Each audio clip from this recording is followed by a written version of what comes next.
मेहनती किसान। यह कहानी एक किसान की है जो कि बहुत मेहनती था। वह बड़ी ही मेहनत से खेतों में अनाज उगाता था और उसकी देखभाल करता था, पर अक्सर ही उसकी फसल खराब हो जाती थी। कभी सूखा पड़ जाता, कभी खूब बाढ़ आ जाती, कभी तेज धूप हो जाती और कभी आंधी। कोई न कोई वजह से उसकी फसल खराब हो ही जाती। एक दिन किसान पेड़ के नीचे बैठकर अपनी बर्बाद हुई फसल को देख रहा था और तभी वह गुस्से में आसमान की तरफ देखकर भगवान से कहता है कि मालिक, आपको सब बहुत महान मानते हैं और सबसे ज़्यादा ज्ञानी मानते हैं। कहते हैं कि आप सब कुछ जानते हैं, लेकिन मैं आपसे कहता हूँ कि आपको कुछ नहीं पता है। मुझे यह लगता है कि आपको ये भी नहीं पता होगा कि फसल कैसे होती है। अगर आप यह जानते तो हर समय जो बाढ़, आंधी, तूफान आते हैं वह कभी ना आते।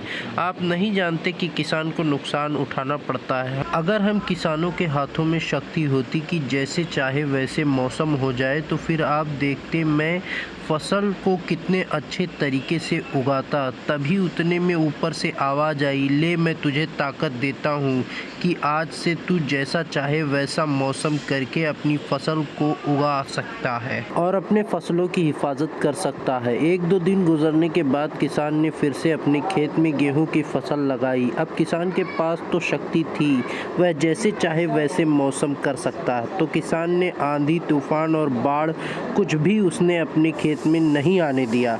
किसान ने अपनी फसलों को बर्बाद होने से बचाया और उस साल किसान के खेत में ऐसी फसल हुई जो पहले कभी नहीं हुई थी।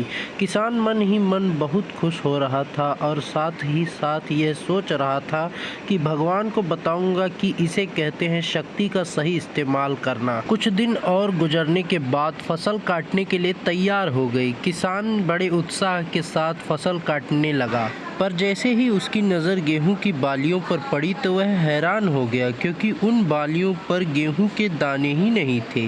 गेहूं के एक भी बाली पर अंदर गेहूं के दाने नहीं थे। सारी बालियां अंदर से खाली थी। अब वह किसान परेशान हो गया और फिर से भगवान को पुकारने लगा। वह जोर जोर से चिल्लाकर यह कह रहा था, भगवान, शायद तूने मुझे कोई सज़ा दी है।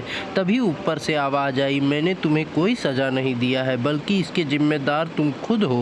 तुमने अपने पौधों को संघर्ष करने का मौका ही नहीं दिया। ना तो तुमने उन्हें आंधियों से जूझने दिया, ना ही तेज बारिश सहने दिया और ना ही धूप में तपने दिया। एक भी चुनौती का सामना नहीं करने दिया। इसीलिए पौधे अंदर से खोखले रह गए। जब आंधी, तूफान, तेज बारिश और धूप पड़ती है तब पौधे संघर्ष करते हैं और इसी संघर्ष से ताकत पैदा होती है, जिसमें पावर होती है, एनर्जी होती है और इसी संघर्ष से गेहूं के दाने बनते हैं। तूने उन्हें बुरे वक्त से गुजरने ही नहीं दिया जहां उनकी बनावट होती है। सारी बालियां इसीलिए खोखली रह गई क्योंकि तुमने अपने पौधों को संघर्ष कराया ही नहीं। सेम दोस्तों, यही चीज़ हमारे साथ भी होती है। इस कहानी का मतलब ये है कि भगवान अगर आपसे संघर्ष करा रहा है तो आपके अंदर भी कोई गेहूं की बाली बनने की क्षमता होगी। यानी कि अगर आपको बीज बनना है तो संघर्ष से तो गुजरना ही रहेगा। अगर आप छाँव में बैठकर सोचेंगे कि मैं कहीं सक्सेसफुल हो जाऊं, तो आप नहीं होने वाले हो। इस कहानी का यही मतलब है।